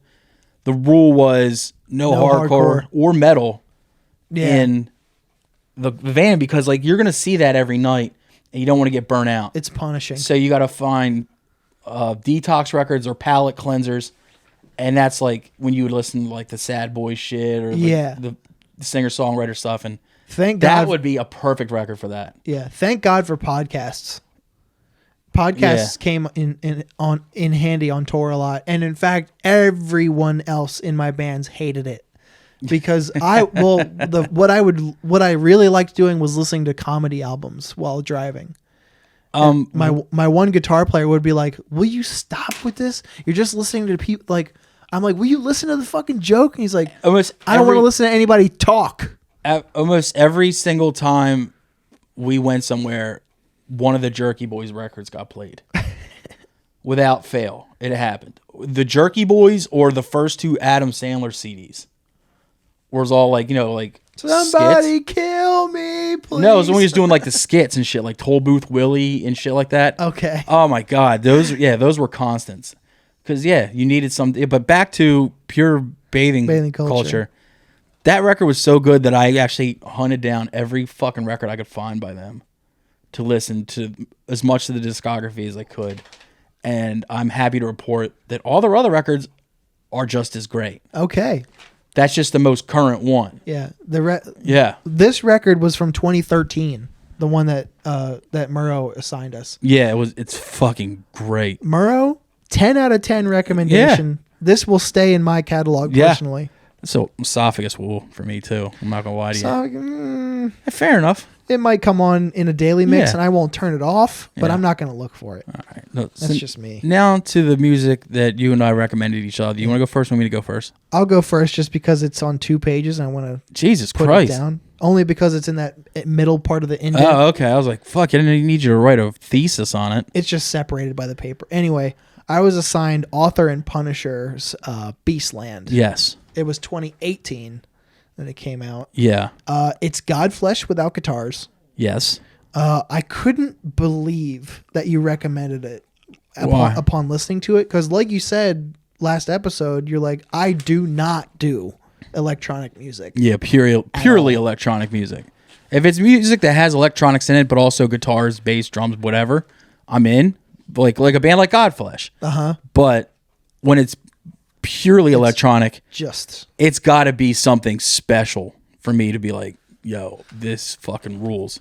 It reminded me a little bit of like Marilyn Manson-y, kind of the vocal style. Normally this type of music is repellent to me, much like doot doot hardcore or ska. What's doot doot hardcore? Anything with horns. Oh God! Remember? I was able to listen to it at work too, because it kind of like it sort of like drones on. Yeah. But it's really heavy, and it's not super engaging, so it was perfect for like focusing. I like it because it's super heavy, and it's got like the real angry vibe to it. Yeah. But it doesn't have the stereotypical like 90s industrial school shooter vibe to it. Like, so you saying it's like it reminds you of Marilyn Manson makes me want to fucking just throw you through a window. Or maybe shoot up a school. Yeah, it's like 9 Inch Nails. Like I had no problem with the music and shit. I would have said it's like the lyrics, the vocals, and just like delivery. I'm good. I'm fine on it. I don't want to hear it. But this was just like, this takes all the cool parts out of industrial music. Yeah, it leveled up. The parts that I like about industrial music, it doesn't have any of the parts I dislike about it. And I'm like, this is great. I fucking love this. And I didn't expect, I saw it live before I heard it recorded. Huh. And I was just like, because every time I've seen Today Is the Day, they've always had a weird opener for the most part. Almost out of the thousands of times I've seen them, you know, they've always had a different type of opener. An opener you're like, either you never heard of it before. Some curveball. Yeah. And this was who they had the last time I saw them. Interesting. And I was like, there's just one dude comes out. I'm just like, what the fuck? Oh, this isn't looking good. You're like, immediately discouraged. The first song, he had like a little like intro going, and I was like, yeah, that's okay. I might have to go get a beer at the bar, you know. But then the song like kicked in, and I was just like, all right, this ain't bad. And then like halfway through the set, I was like, this is fucking amazing. This is great. I was fucking losing my shit. I was like, I can't believe I like this. I went. Who did he go? I forgot who I went with. I think I went with John Hassan, and he's like, "I love that. I can't believe you liked it." And I was like, "Yeah, I'm on board." Yeah, exactly what I wrote down. Yeah, I was like, "I am on fucking board, dude." And they have a new record called Cruller that's also really good. Yeah, like a French cruller. Yeah, like I said. But I like that record better. That's the I've listened to the whole discography since then. But that's the record I like the most. Yeah, the standout is Beastland for sure. Yeah. Okay. What the fuck? You gave me Capsule 7. Capsule 9. Capsule 7. Capsule 9. No, this is before Capsule 9. This is the pregame. Was it some Dragon Ball Z shit? No, because like I'm so down with Delaware music.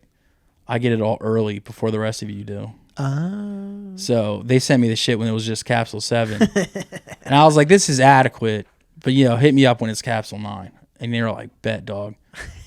And I was like, all right, this is good. Capsule 12 will be even better, right? But no, Capsule 9, yes, I got the name wrong. I'm sorry. It's really good. I liked it a lot. It's good. It's not great. Not yet. And it's definitely like, it checks all boxes of bands I like. It reminds me of a lot of bands I do like. It reminds me of Old Smashing Pumpkins. And I don't know if you're familiar with the band Failure. Mm-hmm. It reminds me, they're like one of my top 5. And it reminds me a lot of their older material, just not as heroin-y. Before the pod, we were talking about art with certain reptiles and amphibians. Failure has that sweet-ass frog. It's true. He's a pretty good boy frog, too. Uh-huh. But, so I was like, oh, yeah, this is cool. I can see where their influences are. You know, I can read about this. I'm like, this is good. I wouldn't say it's great, but I think the next thing that band puts out or the thing after that is going to be some real head-turning shit. I agree. It's heavy enough to keep me interested. It's dialed back enough to keep me from getting annoyed. And like the vocals are good. You know, and normally vocals are the make or break for me with like the clean singing and shit. The kid's good at it. Mm-hmm. Like all the songs were memorable, well written. All the playing in it was great. I liked it. I enjoyed it quite thoroughly. And I was like, my only issue, I was like, this sounds like a demo, but I'm thinking it was a demo. First release, I think. Yeah. And I was like, this is really good. And I'm not taking away from how good it is. I'm just like, maybe not the next record, but the record after that is going to fucking be just bananas good. It's going to be real good. It's going to be a real heater. Mm-hmm. So I enjoyed it thoroughly. I think everybody should check it out. Also, I was also biased because they're Delaware boys. Yeah, I can't get enough of Delaware doing cool I'll never shit. say anything bad about anybody from Delaware. But yeah, it's really good. I enjoyed it a lot. Nice. And it's guys from other bands, right? Mm-hmm. The singer Tyler is like in every good band right now.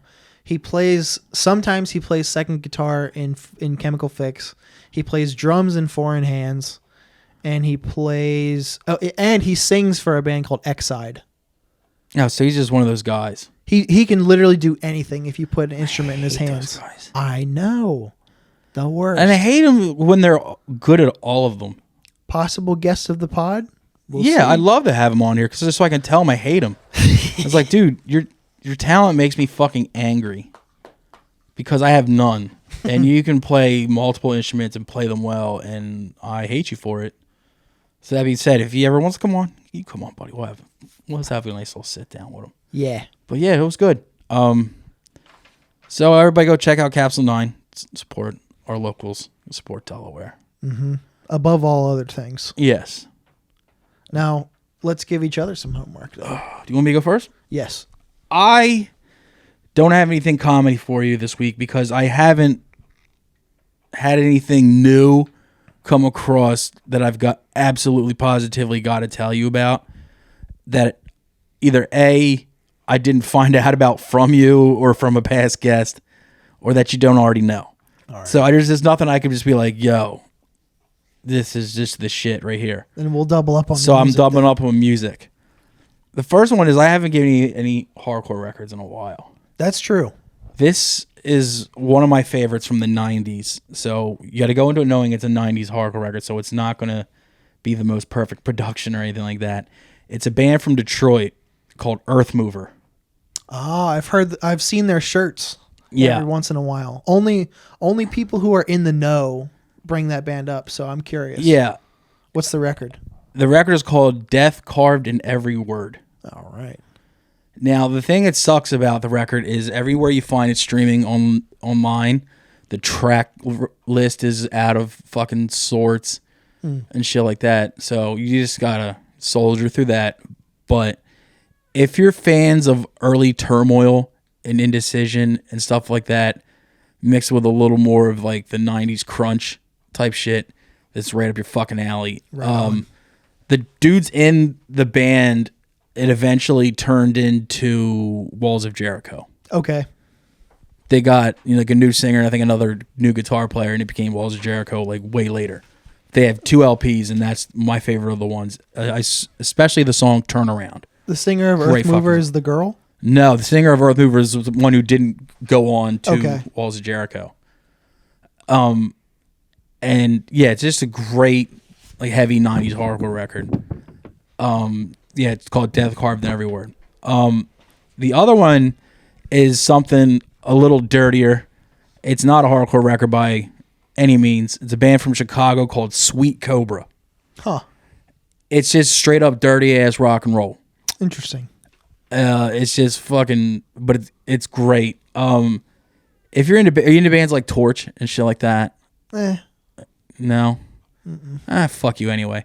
But the record's called Earth, and they're one of my favorite of the noisier rock bands out there, doing it right now, and Okay. I highly recommend that record. I'm definitely going to put a pin in that then, So for sure. Earthmover, Death Carved in Every Word, and Sweet Cobra, Earth. Sweet Cobra. Yeah, Earth.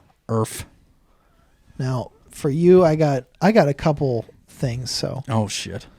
So for music, I want to assign you a record that I fell back in love with because I haven't heard it in a while. Right. And I was like, man, I wish somebody would book this fucking band again. But I don't think they'd play anymore. The record is called The Blind Hole by Dead in the Dirt. Oh, Dead in the Dirt is the shit. I don't know if I've heard that record specifically, No, but that band rips. yeah. It's an LP. I think it's their last release from 2013. I might not have that one. The Blind Hole. I used to, when I worked at the Whole Foods up in The Blind Whole Foods? yeah, up in Glen Mills, I would I'm really good at this. I'd hit play on the record and I'd see if I could beat it home because I had like a 17-minute drive. I never did, but Can you get home before Break Down the Walls is over? now back in those days, the Nails record, Abandon All Life, had just come out. Yeah. And that, if I hit play on the first song as I like started my engine, I would pull up in front of my old house and park the car as the last song ended. It was a perfect 17-minute Yeah, drive. it'd be cooler If I didn't tell that story. if you didn't play that record at all. That's goofy. Just listen to the fucking bands they ripped off. They're better. No, so Dead in the Dirt, The Blind Hole is music homework. Nice. And for comedy, if you've already heard this, I'll just double up on music. But Okay. Ron Funches special, Giggle Fit. What year did it come out? I don't know, but it's on YouTube. Is it the one where he talks about his son getting hot pizza cheese on his dick? I don't remember. I don't remember. Because I've seen a special of his. I just don't remember the name of it. So I'll tell you what. We're going to keep that and the previous mentioned record. Give me another record too, though, just in case. Here's one totally out of left field. Okay. I know you like soft, girly stuff. Mm-hmm. What's your stance on R&B? It's not for me. Okay, well, anyway, I have an EP. It's easy to get through. Okay. Because the opening track is just an intro, and then there's only 4 songs. Okay. Specifically, there's 2 songs on this record. What style of R&B are we talking? Like, not... You talking Luther Vandross? No, not old school. Or are you talking Jodeci? Like new school. And it's a girl. Okay. The record is 3:33 a.m. by Amber Mark. Mm-hmm. It's only a couple songs. It's really easy to get through, and the hits on that are fucking hits. They fucking go. Like I said, the first song is it's skippable because it's just an intro, but it picks up immediately. Is it like an intro, like the intro to like Biohazard's Punishment, and then it goes into it, or is it just like in this corner type intro? It's hard to describe, but it's very skippable. I'll just say that. Well, then you just described it not very hard at all. I mean, musically. You got it in one word. I'm very proud of you. Succinct, if you will. Yeah, Amber Mark. 3:33 a.m. Okay. I'll listen to it. Yeah. Like that's not really a genre I go on my way to listen to, but Telling you, it goes though. When I worked at the credit union, it was in rotation with the other New Jack Swing and R&B and classics that I had on repeat for the ladies in there. Damn, were you trying to fuck while you're working there? No, but that's all that they wanted to listen to. So I was like, you know what? I'll make a 40-hour playlist that we can just leave on repeat and not touch the phone. Did you have any In Vogue on there? I sure did. Dude, I used to fucking crank down the fucking In Vogue videos, dude. Yo, unpopular opinion. Everybody loves Beyonce, right? Everybody fucking loves Beyonce. Kelly Rowland is hotter. I don't know how much you're into Destiny's Child. Kelly Rowland, dude. I think she's objectively prettier than Beyonce. Way hotter, dude. I think Beyonce is striking looking. Yeah. But Kelly Rowland is gorgeous. Fuck yeah, dude. That makes sense, right? Yeah, it sure does. Just want to watch her shit in a pizza box. And Solange is nothing to shake a stick at. Yeah. Anyway, that's all I had for this week. So, anybody who listens to this podcast, we thank you for listening to it, and we would love it if you would listen to these records that we recommend. Leave us comments, tell us what you thought, even if you thought they sucked. Any of the specials, even if you thought they sucked or you liked them, just leave a comment and whatever, and just be like, hey, a good call, bad call, whatever. Just because we're not only trying to get shit in each other's heads, we're trying to get shit in your ears too. Yeah. And just tell us what you think of the pod. Tell us if you think it sucks. We're going to have a guest on next week, and it's a top secret one. But, just let us know what you think of the pod, because we could really use some feedback on this shit. Mm-hmm. And as of this episode, we're 10 episodes in. 10 episodes. So who knew? If we get, I'd say 7,000 listens between episode 10 and episode 11, I will do the next pod completely cranking down on my hog while Tom fucking runs in place behind me. I will be on a treadmill, and I will not stop. I will eat a cheesesteak while cranking on my hog. In full. A full Castle Polish cheesesteak. And they got that good bread. They got that fresh Serpes bread, They got that fresh baby. Serpes rolls, dude. That, if you know, you know. Uh-huh. Wherever that stupid hashtag that I don't know anything about because I'm a boomer. Because I don't know. Yeah, because I'm a fucking moron. But yeah, so thanks for listening. We'll see you next week, and hit that fucking intro music.